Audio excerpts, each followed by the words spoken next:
The sweltering Texas sun poured down on the sleepy border town as laughter echoed from the backyard of the Rodriguez family home. Children darted across the lawn, their squeals rising above the low hum of adult conversation. Balloons bobbed in the warm breeze, and paper plates sagged with half-eaten cake. Among the guests stood Evie Marlowe, her posture poised with a quiet elegance that defied her 60 years, her wide-brimmed sun-hat-shaded eyes that had scanned thousands of faces. Over the past 3 decades, eyes that had never stopped searching. At her side, her husband Walter, 2 years older and weathered with time, chatted amiably with the other men by the grill. They had been invited, like always, neighbors who showed up for every birthday, potluck, and prayer circle. It was routine, comforting, familiar. But this particular afternoon would prove anything but routine. Evie was half listening to her neighbor, Martha, go on about her tomato plants when the patio door slid open. A man she didn't recognize stepped out, holding the hand of a young boy no older than 8. "Sorry, we're late," he called out casually, as if announcing his arrival to no one in particular. Something came up at home. Without waiting, the boy let go of his father's hand and bolted toward the other kids.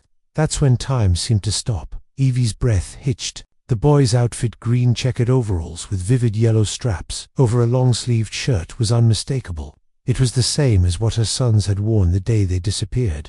Her heart pounded in her chest like a war drum as a wave of déjà vu crashed over her. Without a word, she moved quickly across the yard, her instincts drowning out reason. Reaching out, she caught the boy gently by the shoulder, turning him around. "Where did you get those clothes?" she asked, her voice barely audible, trembling. Her hand reached up, almost involuntarily, to brush the dark curls bouncing atop his head. The boy's eyes widened in confusion and fear. He jerked away and ran back toward the man. "Daddy, Daddy," he cried, clinging to his father's side. The man's expression shifted, instantly protective, guarded, concerned. "Is everything okay?" he asked, placing a firm hand on his son's shoulder. His tone was calm, but his stance was defensive. "She touched me," the boy whimpered, pressing closer to his father. "She scared me." Evie stood frozen, struggling to form words. She pointed again at the boy's outfit. "Those clothes, where did you get them?" Her voice cracked under the weight of memory. The man's brow furrowed. "Excuse me, what's your problem, lady?" He stepped between Evie and his son, shielding the boy from her gaze. Just then, Walter appeared. At her side, sensing something was wrong, he placed a steadying arm around her shoulders, his face tightening as he took in the scene. "I'm sorry," he said quickly, his voice calm but his hand trembling slightly. "My wife didn't mean any harm." He looked at the boy, and something in his eyes changed. "That outfit," he said slowly, "looks exactly like what our sons wore." "Our sons," Evie whispered, her voice breaking. "Triplets, Lucas, Noah, and Gabriel. They vanished 30 years ago. They were wearing those exact overalls." Her words hung heavy in the air, cutting through the birthday chatter that had now quieted to murmurs. Mrs. Rodriguez, the party host, stepped forward gently. "It's true," she said to the man. "The Marlowe boys disappeared in 1981. Whole neighborhood searched for weeks. It was awful." The man's posture softened. "I'm so sorry," he said, clearly shaken. "I had no idea. I bought these a while back at a department store. Can't even remember when."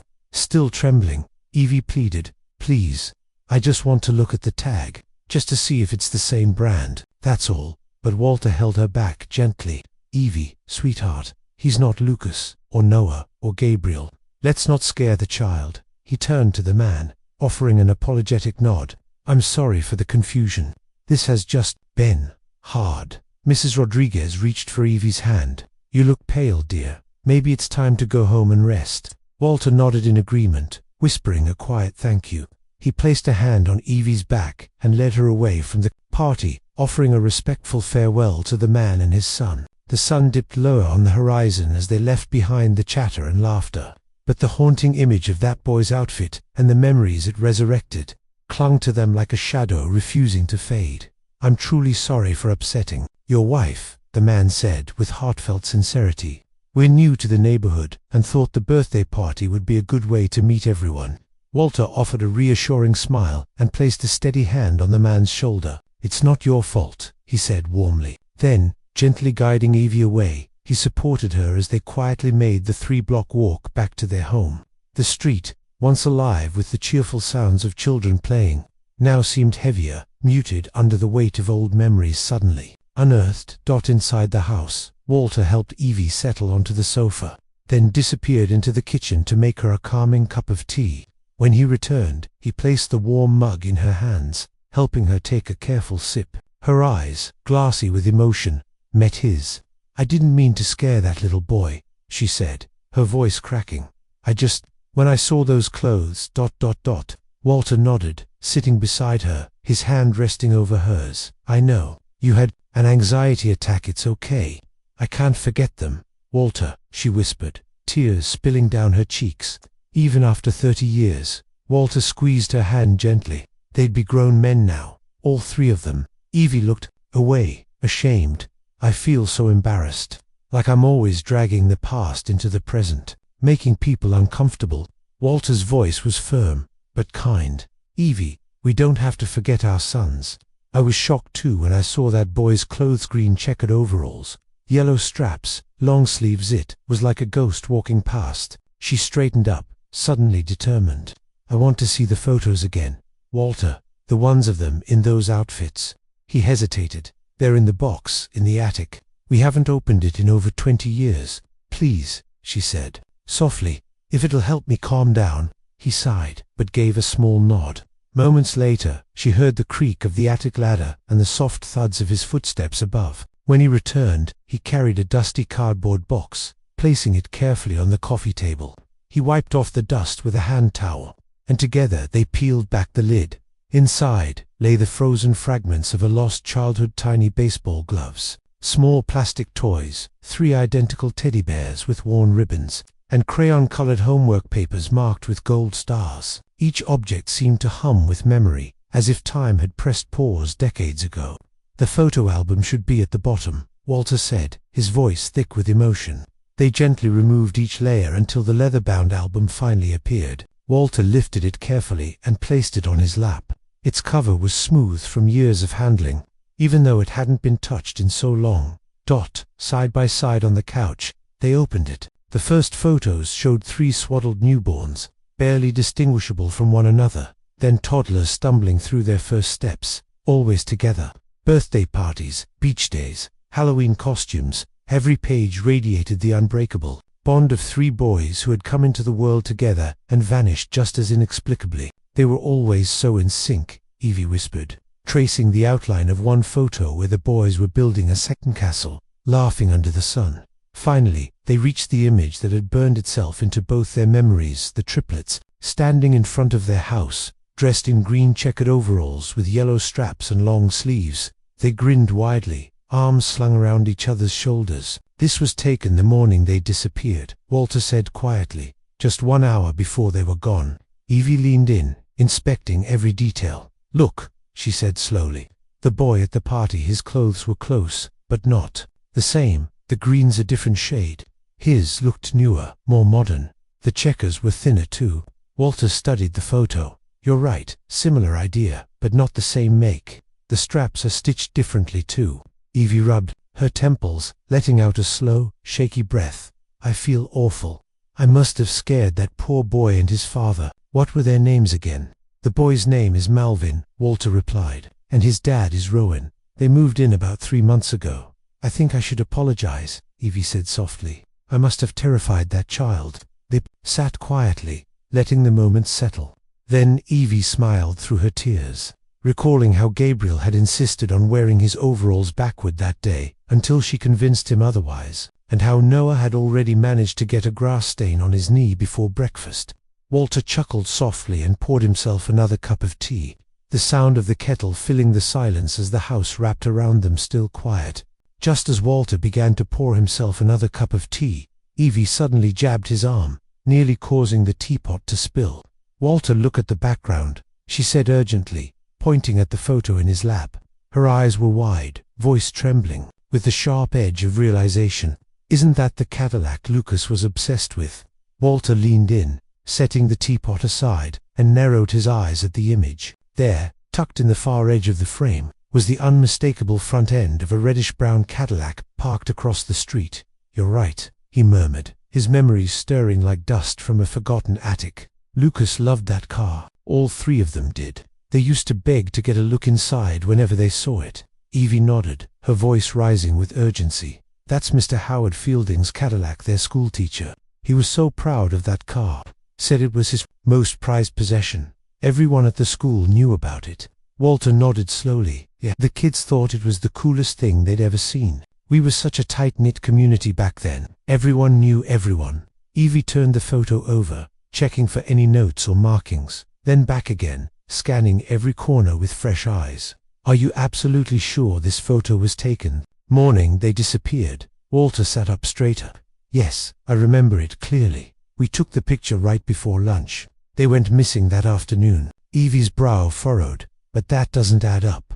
Don't you remember? Mr. Howard had already moved out of town by then. The school held a farewell party for him. We all cried when he left, the kids especially. Walter frowned deeply, his mind now racing. But I'm certain this was the day. I even remember what we ate for breakfast: waffles and orange juice. That was the last time I saw them. If that really was Mr. Howard's Cadillac in the photo, Evie pressed, then how could it have been there after he'd already left town a week before? Walter's expression darkened as he carefully set the photo album aside and began rummaging through the box again. After a moment, he pulled out a weathered Kodak envelope containing the original film negatives. Holding it up, he pointed to the processing date stamped on the outside. Look, these were developed 2 days after the boys vanished. This confirms if the picture was taken that same morning. Evie shivered despite the warm room, rubbing her arms as if warding off a sudden chill. Then that really is his car, she whispered. And if it was there, maybe he saw something that day, something important. She paused, thinking.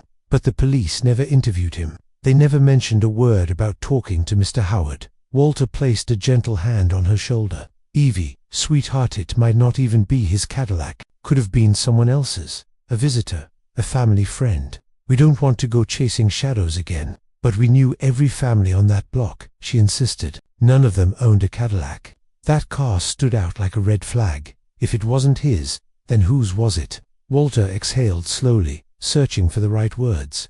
The police combed through every photo we gave them, including this one. If it had been Mr. Howard's, they would have tracked it down. Checked the plates, they would have told us. Evie took a deep breath, accepting another sip of tea as Walter handed her the cup. The warmth helped steady her. You're right, she said at last, her voice quiet and unsure. It's probably nothing. Walter nodded, grateful she was, calming down, and gently closed the photo album. Evie removed the single photo from its sleeve and kept it in her lap, her fingers gently brushing its worn edges. Together, they began returning the items to the box. Piece by piece, each memento, a fragment of the lives their sons once lived and the futures they never had the chance to reach. With the last object tucked carefully inside, Walter placed the lid back on and glanced at the ornate clock on the mantel. His eyes widened. Oh no, I completely lost track of time. My checkup's at 11:50, and it's already 11:30. Evie blinked and shot up from the couch. It's Saturday, and the clinic closes at 1. I totally forgot to remind you. She hurried to help him gather what he needed: his health insurance card, the list of medications taped to the fridge, and the little notebook where he'd been recording his blood pressure readings. Together, they moved quickly, the heavy fog of the past briefly giving way to the urgency of the present. Within 5 minutes, Walter was ready to leave, straightening his shirt and double-checking his pocket for his wallet. Are you sure you'll be okay here by yourself? He asked, pausing at the door. Evie gave him a soft smile. I'll be fine. I'm going to make a little lunch, maybe take a nap, and I'll have dinner ready when you get back. Don't worry about me. Walter leaned in, kissed her cheek, and with a quick nod, headed out to the car, the door clicking shut behind him. Once the house had quieted, Evie made her way to the bedroom and retrieved her phone from the nightstand. A new message blinked on the screen. It was from Louise Mitchell, an old friend who had worked for the local school board for nearly 30 years before retiring. Annual school district retiree reunion next month. Hope to see you and Walter there. We miss you both.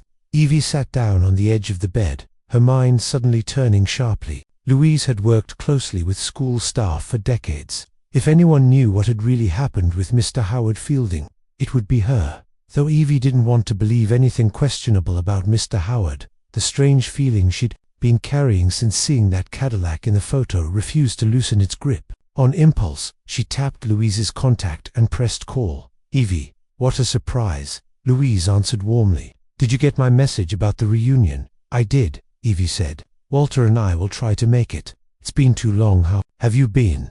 They chatted for several minutes, exchanging updates on mutual friends, the latest gossip, and health news. Then, gently, Evie shifted the conversation. "Do you remember Mr. Howard Fielding? He taught at Oak Ridge Elementary back in the early 80s. "Howard, of course," Louise replied instantly. "Such a talented teacher.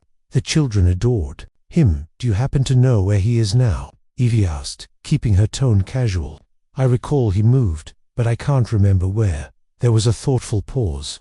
"Actually, Evie, I think you've got that part mixed up. Howard didn't continue teaching at least not in the public school system. He never filed any transfer paperwork." Evie's heart skipped a beat. She sat upright, gripping the phone tighter. "He didn't, but we had a whole farewell party. He told everyone he was moving to teach at a new school." "No, that's not how it really happened," Louise replied gently. "He may have said that in passing, but from what I heard, he moved to a remote area in Texas and opened a private charity farm. It's for immigrant children, I believe." "A farm?" Evie echoed, startled. "I always thought he went to another state to teach." "Nope, nothing like that," Louise confirmed. "Wait, someone mentioned the name to me recently. Let me think." There was a brief silence. "Ah, it's called Howard's Haven for Hope." Evie repeated the name quietly to herself, locking it into memory. "Why are you asking about Howard all of a sudden?" Louise asked, her voice now tinged with curiosity. Evie hesitated. "I just remembered his old Cadillac. I saw one just like it in an old family photo, and it brought back a flood of memories." "Oh yes," Louise said, reminiscing. "He had that beautiful Cadillac, but he barely drove it, treated it like a collector's item. He had another car for everyday errands. That one was more of a treasure than a vehicle." "Do you remember exactly when he left town?" Evie asked, her pulse quickening. It's been too long. I honestly can't say for sure," Louise admitted. After they ended the call, Evie went straight to the small office down the hall and powered on the computer. She searched for Howard's Haven for Hope, and within seconds, a basic website loaded. The homepage banner displayed cheerful images of young boys and teens working together on a sunlit farm. Many of them appeared to be of Hispanic or Mexican descent, their faces tanned and smiling. The gallery showed gardening, cooking classes, study sessions. Nothing looked out of place. In fact, it seemed wholesome, nurturing even. Howard's profile included a short biography that detailed his background in early education and his lifelong passion for helping children thrive. The mission statement emphasized education, emotional support, and mentorship for immigrant youth. Evie found the farm's address and an email contact, but no phone number. She stared at the screen, uncertain. Then she glanced at the time. It was 11:40-5. She calculated quickly. The farm was just an hour and a half away. If she left now, she could arrive before 2 o'clock, early enough for a conversation, perhaps even a tour. If she brought the photograph, maybe Howard could confirm whether the Cadillac in the photo had really been his. Without wasting another moment, she grabbed her phone and dialed Walter's number. "Walter, how's your appointment going?" she asked, trying to keep. "Yes, but I found some interesting information," Evie began, her voice calm but eager. She explained everything Louise had told her about Howard's farm, how he never officially transferred to another school, how he founded a private haven for immigrant children in rural Texas. "I'd like to visit it today." "Walter," she said, hopeful, "would you come with me?" There was a pause on the line. "I don't know, Evie," Walter replied hesitantly. "I'm a little worried. You seem really fixated on this Cadillac thing." "I'm fine," she assured him. "Really, I'm not trying to make something out of nothing or accuse anyone. Mr. Howard was always kind to us. I'm just curious, and it might be nice to catch up after all these years. Plus, the farm looks like a wonderful place." Walter sighed, but relented. "All right, but we should at least call ahead, let him know we're coming." "I couldn't find a phone number," Evie admitted. "Only an email address. I sent a message, but they might not see it before we get there." They agreed to meet at the clinic, since it was along the way. Walter would finish his checkup, while Evie took the bus to meet him there. "I'm heading out now," she said, already slipping on her shoes. "See you soon." With a newfound sense of purpose, Evie locked the door behind her and made her way briskly toward the bus stop 3 blocks away. The Texas sun was rising high, and the air shimmered with heat. She was grateful when the bus pulled up just as she arrived, sparing her a long wait under the sun. During the short 15-minute ride to the clinic, her thoughts swirled with questions, memories of the past colliding with the uncertainty of what they might discover. As she stepped off the bus, a cheerful young woman in a straw hat and a bright yellow t-shirt handed her a colorful flyer. "County Agricultural Fair this week," the woman chirped before moving on to the next passenger. Evie glanced at the flyer as she continued walking toward the clinic. It advertised a week-long event filled with activities, ending with a farmer's market and competitions over the weekend. One detail caught her eye: a special auction happening that very day not far from Howard's farm. "Interesting," she murmured, folding the flyer neatly and tucking it into her purse. Inside the clinic, she spotted Walter at the cashier's desk, finishing his co-payment. His face lit up when he saw her. "Perfect timing," he said. "Dr. Matthews says everything looks good. My blood pressure's finally down since they adjusted the meds."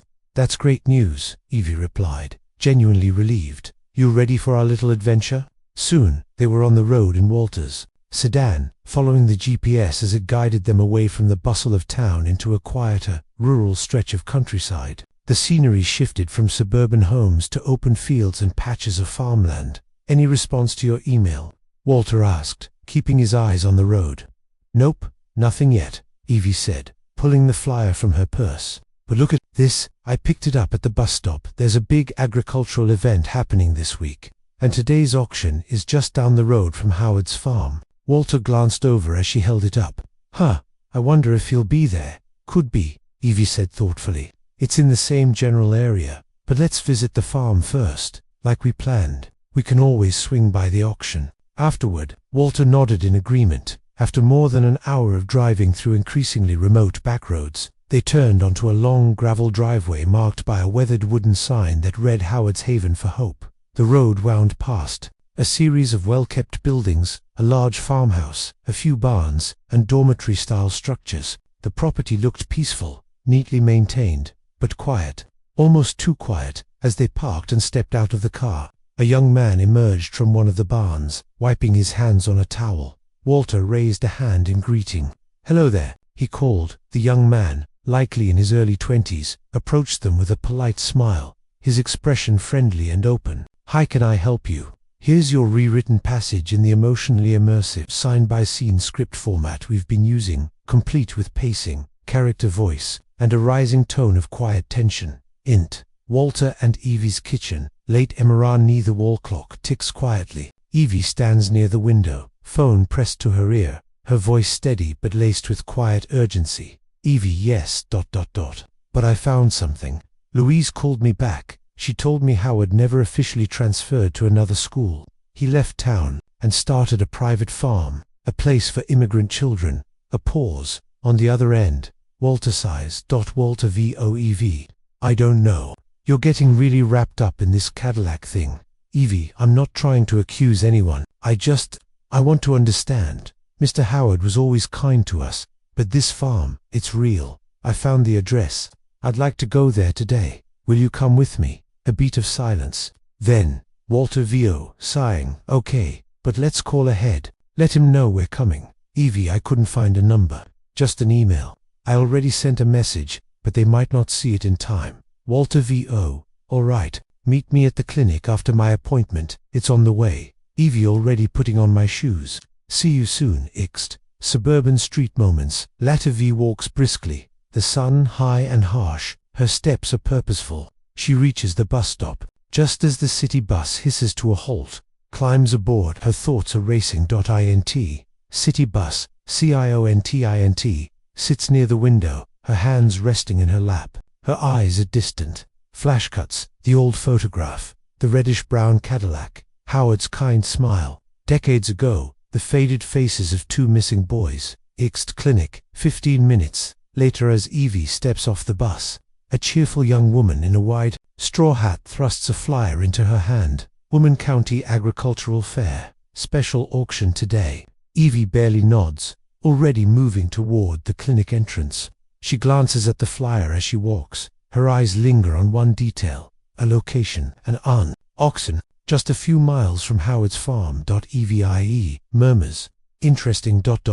She folds the flyer and slips it into her purse. Int, clinic, LOBBY, moments, LATR. Walter stands at the cashier's desk. When he sees Evie, his face lights up. Walter, perfect timing. Dr. Matthews, int Walter's sedan. My day. The car hums along winding back roads. The city fades behind them. Trees give way to open pastureland. Walter checking mirror, any word back from the farm? Evie, nothing yet. She pulls the flyer from her purse, but, look, there's an auction near Howard's place today. He might be there. Walter glances over. Walter, let's check the farm first. We'll swing by the auction after if we need to.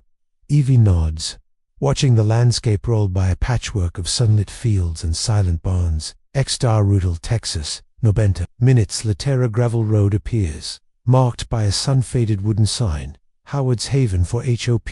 They turn onto it. The car bumps along the drive past modest buildings, a farmhouse, a few barns, dormitory-style cabins. The place is neat. Still, almost too still. They park, step out. For a moment, nothing moves. Then a young man steps out of a barn, wiping his hands on a towel. Hispanic, early 20s, alert but approachable. Walter calling out, "Hello there." The young man smiles and walks toward them. Young man, "Hi, can I help you?" Ixt Howard's Haven for Hope, outside barn. Da Wither sun bakes the dusty earth. Ferdinand walks them back toward the entrance, polite and composed. As they near the car, Evie hesitates. Evie softly, almost impulsive, "Do you have any siblings, Ferdinand?" A brief silence. Walter tenses beside her. Walter low, cautious, Evie. Ferdinand chuckles, caught off guard. Ferdinand, "Yeah, actually, my brother's at the event today with Mr. Howard." Checks his watch. "You should check it out. They've got a kids' performance and an auction happening. Might still catch some of it." Evie, "Thank you, Ferdinand, for everything." He smiles and nods, then jogs lightly back toward the barn. Evie and Walter walk to the car in silence. She glances over her shoulder one last time. Her brow furrows. Walter's sedan. Moments, latr. Evie's hands tremble slightly as she fastens her seatbelt. Walter taps the GPS on his phone. Walter, "The auction site's only 20 minutes away. Beat one to go." Evie, "Absolutely." Quietly, intense, "I need to speak with Mr. Howard." The car rumbles back onto the gravel road. Dust curls in the rearview. Ext, country road Contio Newest. The landscape rolls by sun-drenched fields, hay bales, aging fence lines. Inside the car, tension simmers. Walter studying the road. "Why did you ask Ferdinand if he had siblings?" Evie, staring out the window. "I don't know. It was that sketch. The Cadillac. His hair. That smile. She turns to Walter, voice wavering. Evie countered, "He looked like Lucas." Walter glances at her, frowns. Walter, "Evie, come on." "They're not." Evie, interrupting, I know. It sounds crazy. I'm not saying it is him, but something about him felt familiar." Walter places a reassuring hand on hers, says nothing. The rest of the drive passes in silence. Ext County Fairgrounds, AFTFD, Aranoinda. Sedan pulls into a makeshift parking lot lined with pickup trucks. Children laugh. In the distance, the fair sprawls before them, tents, booths, livestock pens, and banners flapping in the breeze. They step out into the warmth and wander through the event, passing rows of tractors and prize-winning goats. Walter checks a posted sign. "Walter, no auction happening right now. Looks like we missed it." Ext, Fairground Path, Sion TOS, scans the crowd. Then she sees it, a white tent with a blue banner overhead. Howard's Haven for HOP. She stops. Breath catches, a moment frozen in time. Beneath the banner, speaking to a well-dressed couple, stands an older man with white hair and a weathered face. His gestures are animated, familiar. Evie whispers, "That's him." They wait until the couple moves on, then step forward. Ext, Howard's tent. Moments later. "Walter, Mr. Fielding." Howard turns, his expression polite but blank. "Howard, yes. Can I help you?" "Evie, you probably don't remember us. I'm Evie Marlowe. This is my husband, Walter. Our sons Lucas, Noah, and Gabriel were your students at Oak Ridge Elementary." Howard studies their faces. confused. Then, Howard, I'm terribly sorry. It's been a long time. And I'm an old man now, nearly 70. Taps his temple, the memory fades more every year. Evie, I helped organize your farewell party before you left the school. With the other mothers. You once said, if there was a woman with 3 identical boys trailing behind her like ducklings, it was me. A pause. Then recognition dawns. Howard, smiling, the Marlowe family. Lucas, Noah, and Gabriel. Bright boys, all 3. His smile falters, a shadow crossing his features. Howard countered. I was heartbroken to hear they went missing. Truly, it was devastating. Walter, we were surprised to hear about your farm. It's quite an operation. Howard nods. Thank you. It's been my life's work. Evie watches him closely. Every twitch, every blink. Evie, we always thought you left town to teach. Somewhere else. Howard, no. I stayed in Texas, moved to another town, got certified, started preparing for this place. He gestures around, the tent, the field, the children in the distance. Ext, county fair, outer tent area. DAV, gasps, hand rising instinctively to her mouth. Across the crowd, speaking animatedly with Howard Fielding, is a man who could be Ferdinand's twin. Same thick eyebrows, same wide smile, same curly black hair. Evie softly, that must be the brother Ferdinand mentioned. Diego. I think that's who Howard was calling for. Walter's face has gone pale. He stares at Diego, stunned. Walter, same smile, swallows hard, same hair.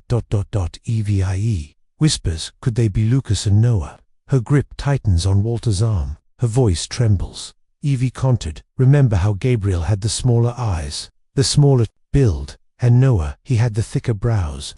He was always fast, quieter than Gabriel but so quick. They both watch as Howard suddenly gestures to Diego. Abruptly, the 2 men break off their conversation and stride rapidly toward the parking lot. Several staff look confused.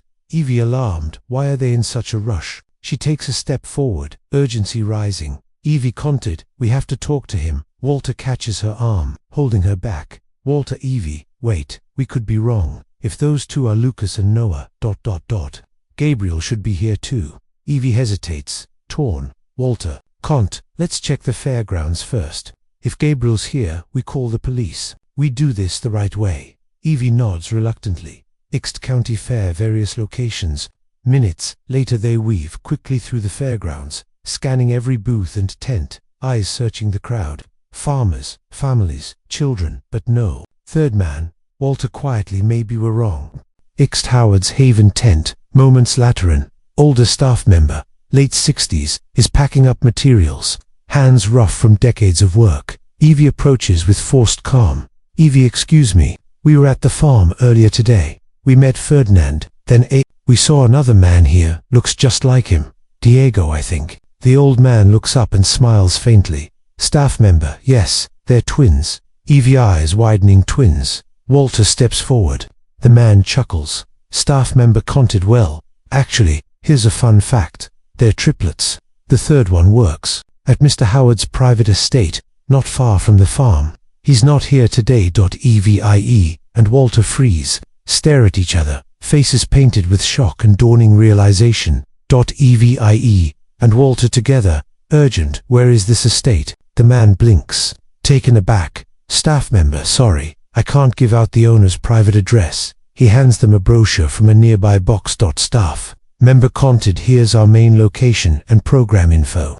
That's all I'm allowed to share. Walter nods, thank you. Ext, fairground edge, quiet corner moments. LITR, they step away from the tent, breathing heavily.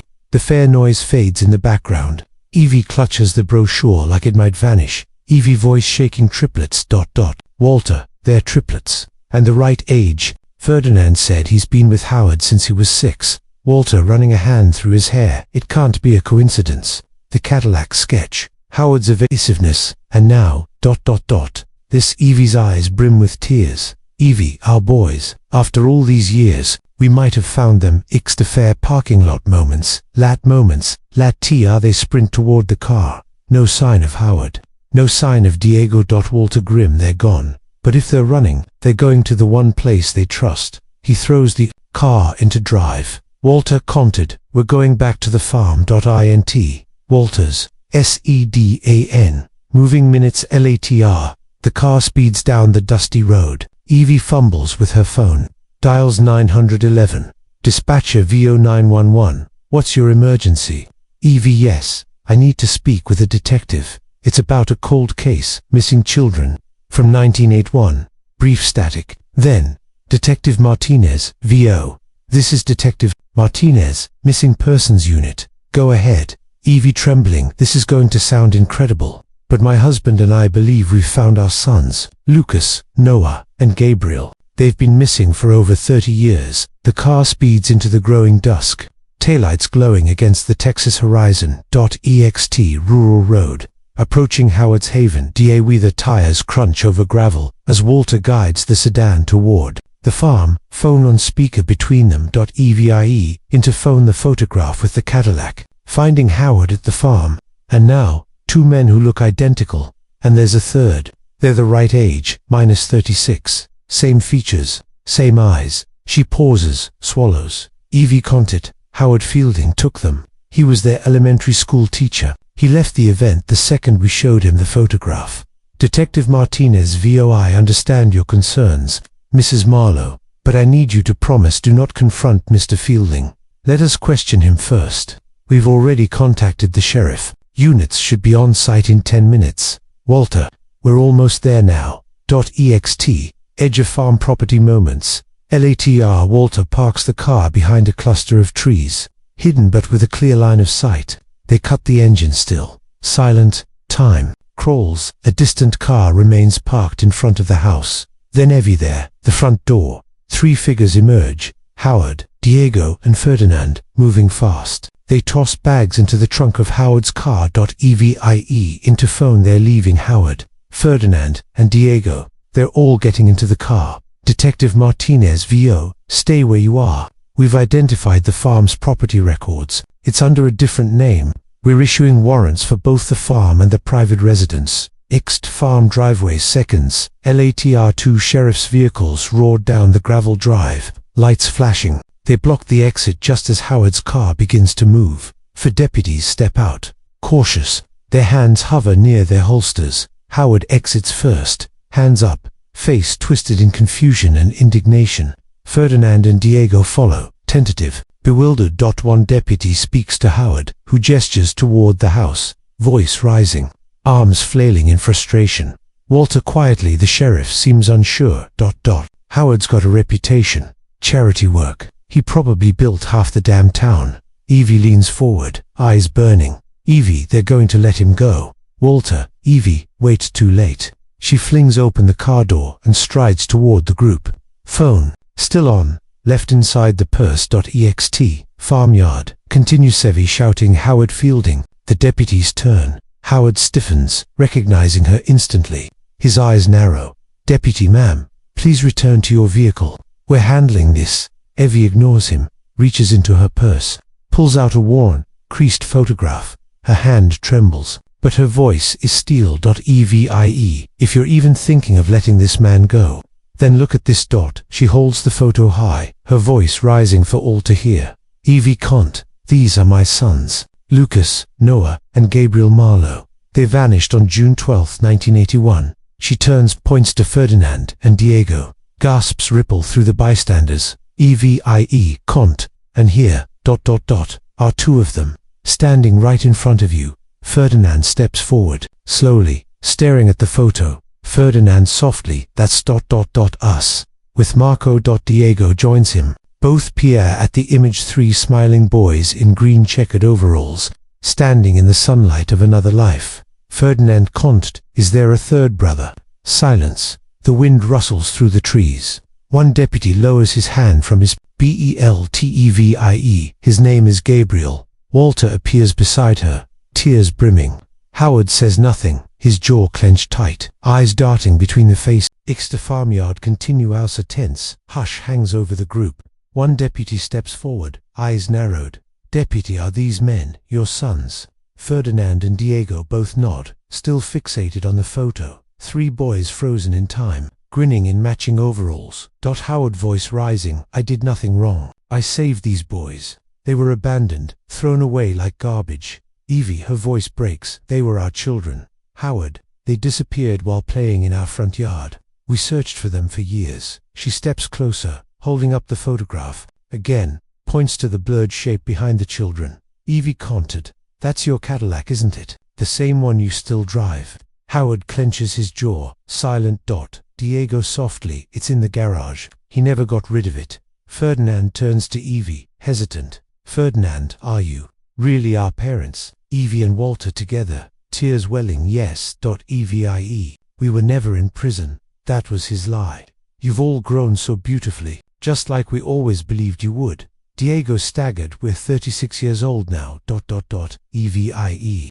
You were born on February 15th, 1975. The deputies exchanged looks. The senior deputy steps forward, calm but commanding. Senior deputy, Mr. Fielding, turn around and place your hands behind your back. You are now the primary suspect in a kidnapping investigation. One officer cuffs Howard. Another speaks into his radio. Deputy, into radio, warrant execution in progress. Proceed to the private residence. Howard's face contorts, not with guilt, but with fury. Farmhouse garage, LATR. Investigators uncovered the cherry-red Cadillac. Its paint dulled with time but unmistakable. In a locked drawer in Howard's office. The original license plate, false identity documents. Ferdinand, Diego, Marco. Ext. FARM, DUSK detectives speak with Evie and Walter as evidence is bagged and catalogued. Evie. Ferdinand is Lucas. That smile. Diego is Noah. He was always the fast one, the quiet one. Walter, they're not even Mexican. Our family has mixed roots. Yes, but Howard used that to pass them off as something they weren't. Interrogation room, early evening. Ferdinand and Diego interviewed separately. Ferdinand. Howard always kept Gabriel at the estate. He was with the younger kids, immigrants mostly, real orphans. Diego, he said, we were rescued. That our parents were criminals who went to prison for life. We believed him. We were so young. Detective, what did he do to you? A heavy pause. Ferdinand, nothing bad. Not in the last 20 years. Diego, but as kids. Beat he disciplined us, harshly. Beat he'd make us strip, touch us in strange ways, then hit us with a rattan stick. He looks down, ashamed. Diego can't. He told us it was our punishment, that we were bad, that he was fixing us. Int. Police station later that night. Detective walks over, phone in hand. Detective, we just got confirmation from the private residence. Evie. Marco. Detective, we found him. And 8 children, ages 4 to 10. We're taking them all to the hospital. Many are frightened, traumatized. Evie, is he okay? Detective, confused, but safe. He'll be reunited with his brothers, and with you. Ext. Fair MAIJHT. Law enforcement lights flash in the darkness, as they're escorted to separate vehicles. Ferdinand and Diego glance back at the house. Evie and Walter sit in the back of a police cruiser. She reaches for his hand as they pull away. Evie softly. Our boys. She wipes her tears and smiles faintly. Evie commented, we found our boys. The police car disappears into the night. Behind them, the illusion of charity crumbles. The truth, now exposed. Police station interview room, NIJHT. The harsh fluorescent lights hum above. Their glow bounces off the scratched linoleum floor, casting long, tired shadows. Evie sits in a small, windowless interview room. A styrofoam cup of coffee sits in front of her, untouched. Across from her is Detective Martinez. But alert. Between them, a tape recorder, its red light blinking steadily. Evie quietly, our community was close back then.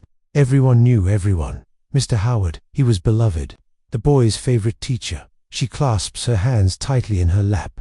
Evie. Sometimes he'd drive kids home, always with parental consent, or so we thought. Martinez and the day they disappeared. Evie nods, her eyes unfocused, replaying it again. Evie, Walter and I were both home. The boys were playing outside. Pause. It was 1981. Things were different. We let them play alone for a while. The neighbors knew them. It felt safe. Martinez, you didn't see them being taken. Evie shakes her head slowly. Evie, I was doing chores in the back room. Walter was outside, fixing the fence.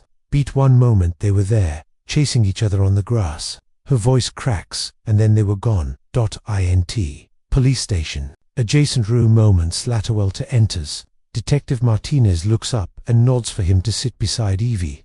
Martinez, we've spoken with Fielding. Given his age and health, he's opted to confess rather than fight the charges. Evie sits upright, suddenly alert. Evie, what did he say? Martinez flips through a legal pad, expression tight. Martinez, he said he always felt connected to the triplets. That's the word he used. That afternoon, he offered them a ride. Said he had ice cream. Evie, whispering Lucas loved that car. Martinez, he'd planned it, had supplies packed, forged paperwork, drove them across county lines, came back later under a false identity, bought the farm in cash, claimed it was a non-profit for migrant children. Walter disbelieving, but how did no one see? No struggle, no alert. Martinez, to the kids, he was safe, familiar, a kind man offering a treat. They knew him. Evie, they used to wander up and down the block sometimes. Maybe no one thought anything of it. Martinez, exactly. He took them for ice cream, then convinced them not to go home. Told them the house was unsafe, that their parents were in trouble. Evie's hand tightens around Walter's. Martinez can't. He told them they were orphans, that you were immigrants, criminals, imprisoned for life. Walter sickened. He built them a false reality. Martinez, photo albums, documents, even stories to fill the gaps. It was psychological indoctrination, done over years. Evie saw the motive was, what? Just obsession. Martinez sighs. His tone darkens. Martinez, we dug into Fielding's past. In the early 1970s, he lost his wife and twin sons in a house fire. He never recovered. Beat by all accounts, he functioned well in public, but inside, he was broken. His evaluations suggest he came to believe certain children were meant to be his, especially bonded sets like triplets. Evie closes her eyes. Her voice is hollow. Evie, he built a fantasy and buried our lives inside it. Int. Hallway. Outside interview room moments. Later, Evie and Walter sit side by side, staring ahead. The hallway is quiet, except for the distant murmur of radios. Walter, what happens now? Martinez, Fielding will be charged with kidnapping, child abuse, false imprisonment, identity fraud, and more. Martinez approaches, a folder in his hand. Martinez counted. The younger children we recovered are safe. We're working on identification and contacting families. Evie looks up, her voice trembling. Evie and our sons. Martinez, they'll be here soon. All three. A silence falls, heavy, sacred, the weight of 30 years pressing into one long-awaited reunion. Int. Police station. Interview room. NAGHT. Detective Martinez rises slowly, closing his notebook. Martinez, I think. There are 3 people who've waited long enough to see you. He walks to the door, murmurs to an officer outside, then steps back. A moment later, the door opens. In the frame stand 3 men, Ferdinand, Diego, and Marco. But Evie sees Lucas, Noah, and Gabriel, her sons, the same boys who once chased each other barefoot through the front yard, now grown, faces shaped by time but still bearing the echoes of childhood. Lucas's smile flickers wide and hopeful. Noah's gaze scans the room, cautious, curious. Gabriel, the smallest, hangs back just a step, unsure. 30 years of distance sits between them, 30 years of silence, of birthdays missed, of scraped knees unwitnessed, of victories an invisible wall made from time itself. No one moves. Evie stands. Her chair scrapes the floor softly. A sob rises in her throat, raw, unrehearsed. She steps forward, one trembling step, then another. Walter joins her, his eyes flooded with tears, his hand reaching for hers. Evie whispering, my boys. Her voice cracks, my beautiful boys. The wall collapses. Lucas is the first to move, crossing the room in 3 strides, his arms wrapping around his mother like he never meant to let go. Noah and Gabriel follow, burying into her shoulder, her neck, her heartbeat. Walter steps forward, folding his arms around them all. For the first time in 3 decades, they are together, one fragile, shaking unit bound by blood, memory, and love that refuse to die. No one speaks at first. There are only tears, silent and relentless, as if mourning all they lost, and celebrating all they still have. Evie, through tears, I never stopped looking for you. She cradles each face in turn, not for one single day. Gabriel's voice is barely a whisper. Gabriel, we didn't know. He told us you were gone. Walter, voice thick with emotion, touches his son's shoulders. Walter, but we're here now. He swallows hard. We're all here. Now. Outside, the Texas night has deepened. Stars shimmer above endless fields. A soft wind brushes the eaves of the station. Inside, beneath the cold fluorescent lights of a forgotten room, a family broken by lies and stolen time begins, tentatively, to mend. They hold on to one another, not with the certainty of fairy tales, but with the fierce, unspoken understanding that love, when found again, must be held tightly. In that